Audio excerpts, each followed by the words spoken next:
Hello दोस्तों, आज हम पढ़ने वाले हैं वैदिक सभ्यता। और हमने इससे पहले भी वीडियो बनाई थी जिसमें हमने भारत की राजधानी और उसके पड़ोसी देशों की राजधानी या विश्व के देशों की सारी राजधानी को, उपद्रव को याद किया था। अगर आप उस वीडियो को देखना चाहते हैं तो उस वीडियो का लिंक इस डिस्क्रिप्शन में मिल जाएगा। और ऐसी वीडियो पाने के लिए, अगर ये वीडियो अच्छी लगती है तो चैनल को सब्सक्राइब कर लें। ये आने वाली सभी परीक्षाओं के लिए महत्वपूर्ण है और ये सारे प्रश्न वो हैं जो हमेशा से आते रहते हैं। जैसे आरआरबी ग्रुप डी में आया था, ये 2018 में आया है, और ये 2021 में आरआरबी एनटीपीसी, ये सारे रिपीटेड क्वेश्चन होते हैं, ये आते रहते हैं हमेशा। तो हम पहला क्वेश्चन करेंगे अब। सबसे पुराना वेद है, तो इसका आंसर बताइए। इसका आंसर हो जाएगा, सबसे पुराना वेद कौन सा है? ऋग्वेद। इसका डी ऑप्शन ठीक हो जाएगा। नेक्स्ट क्वेश्चन पर चलते हैं। इसके बारे में पढ़ लीजिए। ऋचाओं के क्रमबद्ध ज्ञान के संग्रह को ऋग्वेद कहते हैं। ऋग्वेद में सबसे पुराना वेद है। इसमें जो है 10 मंडल हैं। ये क्वेश्चन भी पूछ लेता है, ऋग्वेद में कितने मंडल हैं? 10। 1028 सूक्त हैं इसमें, और बाल खिल्य पाठ के 11 सूक्त हैं। 1462 ऋचाएँ मंत्र हैं। हालांकि ऋचाओं की संख्या के बारे में विद्वानों के मतभेद हैं, किसी ने कुछ बताया, किसी ने कुछ बताया है। गायत्री मंत्र जो सूर्य देवता को समर्पित है, ये कौन से मंडल में है? ऋग्वेद के 9वें मंडल में सोम का उल्लेख है। और सूर्य देवता का जो उल्लेख मिला है, सूर्य देवता का 3रे मंडल में जो उल्लेख मिला है वो सूर्य देवता का मिला है ऋग्वेद के 3रे मंडल में। नेक्स्ट क्वेश्चन पर आ जाइए। क्वेश्चन नंबर 37 है। ऋग्वेद में ऐसे मंत्र हैं जिसमें अप्रमाणित बल खिल्य भजन शामिल हैं, तो इसका आंसर हो जाएगा, अभी हमने पढ़ा था ऊपर, इसका आंसर हो जाएगा 1028, यानी कि इसका बी ऑप्शन ठीक हो जाएगा। इसके बारे में पढ़ लीजिए थोड़ा बहुत। ऊपर वाले प्रश्न जो हमने अभी व्याख्या पढ़ी थी वो सेम वही है इसकी। और इसका जो प्रश्न नंबर आ जाइए नेक्स्ट। ऋग्वेद में मंत्र कितने हैं? मंत्र कितने हैं? अभी आपको मैंने बताया था ऊपर, ऋग्वेद में कितने मंत्र हैं। तो इसका जो आंसर हो जाएगा 1028, ऑप्शन नंबर बी ठीक है इसका। 1028 मंत्र हैं।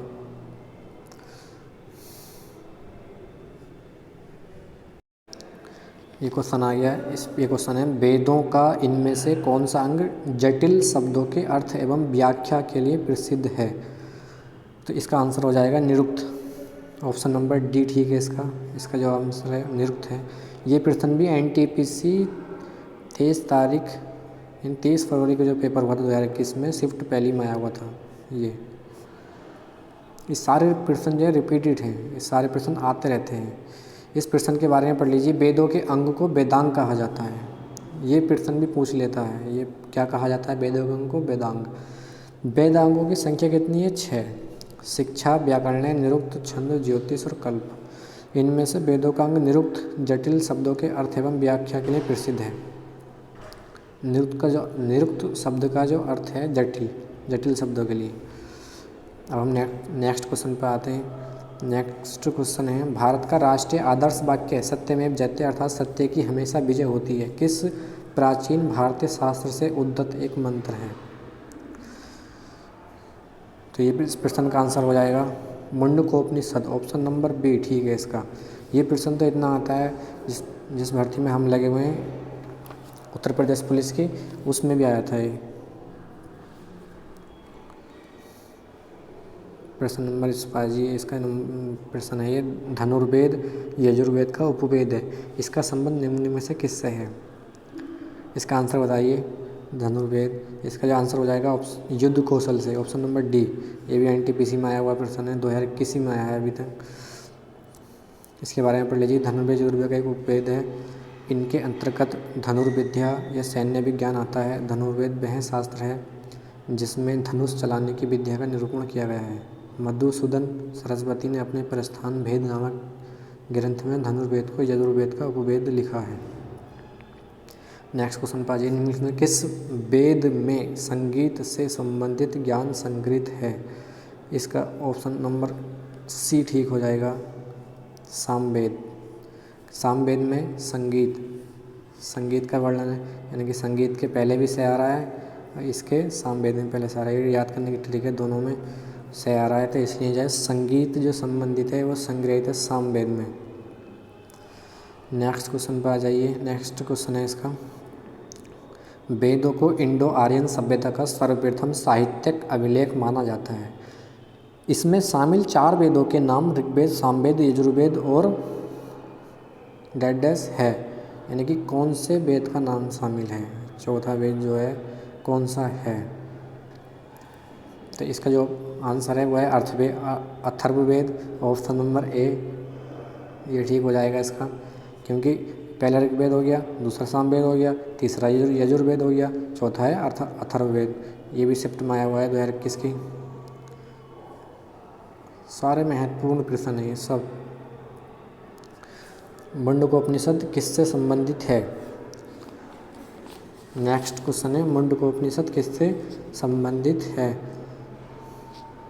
तो इसका जो आंसर हो जाएगा अथर्ववेद। मुंडकोपनिषद किससे संबंधित है? अथर्ववेद से, ऑप्शन नंबर बी ठीक है इसका। नेक्स्ट क्वेश्चन पर आ जाइए। भारत की वैदिक काल अवधि कब तक चली? वैदिक काल की अवधि कब तक चली? 336 से 323 BC तक, इसका ऑप्शन नंबर बी ठीक है। 336 से 323 BC तक।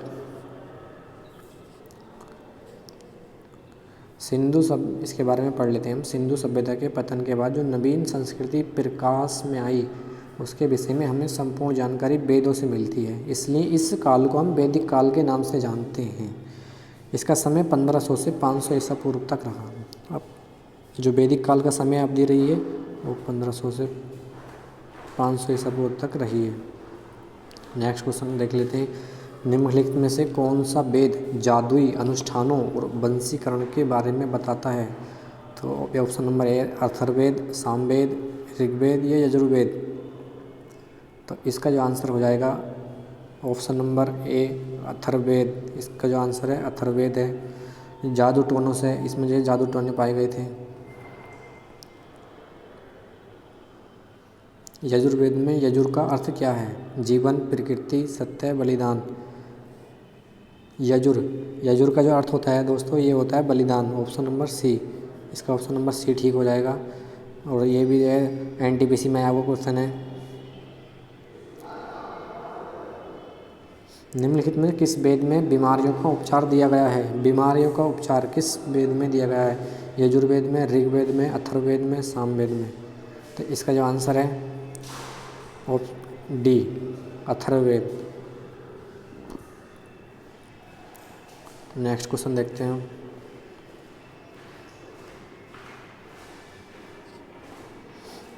उपनिषदों में उपनिषद मुख्य माने जाते हैं। उपनिषदों में उपनिषद कितने माने जाते हैं? 108, ऑप्शन नंबर इसका ए सही है। 108 और 11। नेक्स्ट क्वेश्चन देख लेते हैं,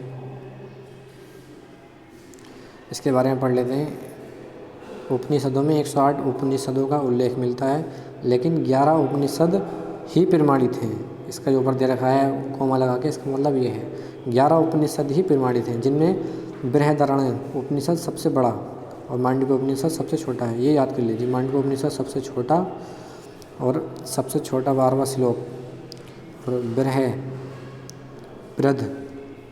बृहद इसमें आ रहा है तो इसका मतलब ये सबसे बड़ा ही होगा। बृहद उपनिषद जो है सबसे बड़ा है। नेक्स्ट क्वेश्चन पर आ जाइए। सबसे पुराना उपनिषद है,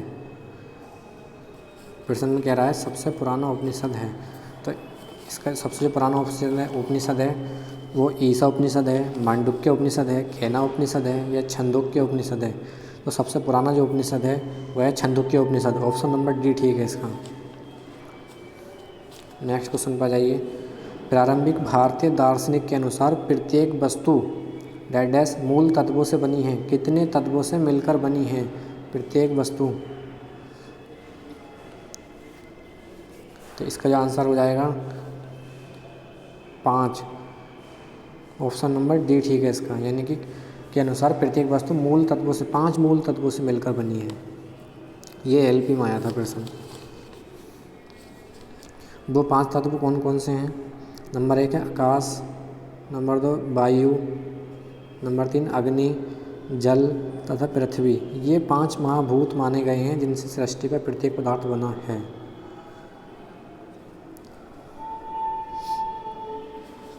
नेक्स्ट क्वेश्चन पर आ जाइए।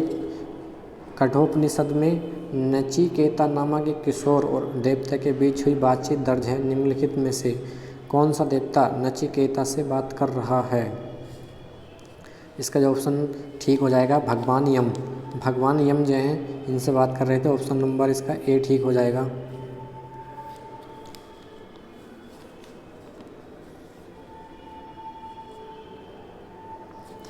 अब एक टॉपिक चेंज हो रहा है। अभी टॉपिक आ रहा है महाजनपद काल। वैदिक काल के बाद में कौन सा काल आया? महाजनपद काल। महाजनपद काल से भी प्रश्न आते ही रहते हैं इसमें। तो पहला प्रश्न है निम्नलिखित विकल्पों से गलत जोड़ी का चयन कीजिए। तो ऑप्शन नंबर चंद्रगुप्त मौर्य, चंद्रगुप्त के साथ मौर्य, बी बिंबिसार गुप्त, राजराज चोल, कनिष्क, कुषाण। तो इसमें जो ऑप्शन नंबर गलत है, गलत जोड़ी बिंबिसार, बिंबिसार के साथ में गुप्त, ये ऑप्शन नंबर गलत है इसका। इसके बारे में पढ़ लेते हैं अभी हम। बिंबिसार ने 540 ईसा पूर्व मगध पर हर्यक वंश की स्थापना की। इसके पूर्व यहाँ बृहदर्थ का शासन था। बिंबिसार ने गिरिब्रज को अपनी राजधानी बनाया। और इसको ध्यान से देख लीजिए और नेक्स्ट क्वेश्चन पर आ जाते हैं। बिंबिसार का शासक था। बिंबिसार का शासक कौन था? यानी कि इस प्रश्न का कहने का मतलब यह है बिंबिसार कहाँ का शासक था, डेड डैश। इसमें जो बिंबिसार कहाँ का शासक था? मगध का। ऑप्शन नंबर इसका ए ठीक है। बिंबिसार मगध का शासक था। नेक्स्ट क्वेश्चन पर आ जाइए। निम्नलिखित में से कौन सी मगध साम्राज्य की राजधानी थी? मगध की राजधानी क्या थी? ये प्रश्न सारे ही इम्पोर्टेंट प्रश्न हैं, ये सब आते रहते हैं। RBPC पूछता है ऐसे, UPSC पूछता है इसको। कौन सी मगध साम्राज्य की राजधानी थी? तो इसका जो ऑप्शन नंबर यानी कि राजगीर। मगध साम्राज्य की राजधानी क्या थी? राजगीर। ऑप्शन नंबर बी ठीक है इसका। नेक्स्ट क्वेश्चन पर आ जाइए। आर्य संस्कृति के सर्वोच्च काल में गंगा घाटी के जनपद जो संख्या में 10 थे महाजनपद बन गए थे। कितने महाजनपद थे? इसका कहने का मतलब ये है कितने महाजनपद थे।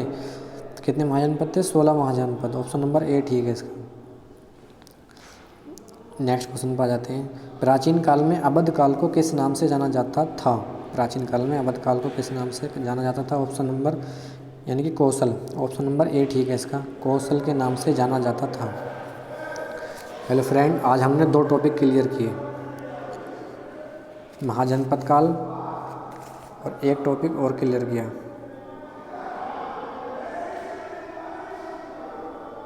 एक टॉपिक हमने ये पढ़ा वैदिक सभ्यता। और ये सारे क्वेश्चन बहुत ही जो आए हुए थे। आप ये बताइए आपको ये वीडियो कैसी लगी। अगर अच्छी लगी तो इसको लाइक कर दीजिए, शेयर कर दीजिए और ऐसी वीडियो पाने के लिए चैनल को सब्सक्राइब कर लें।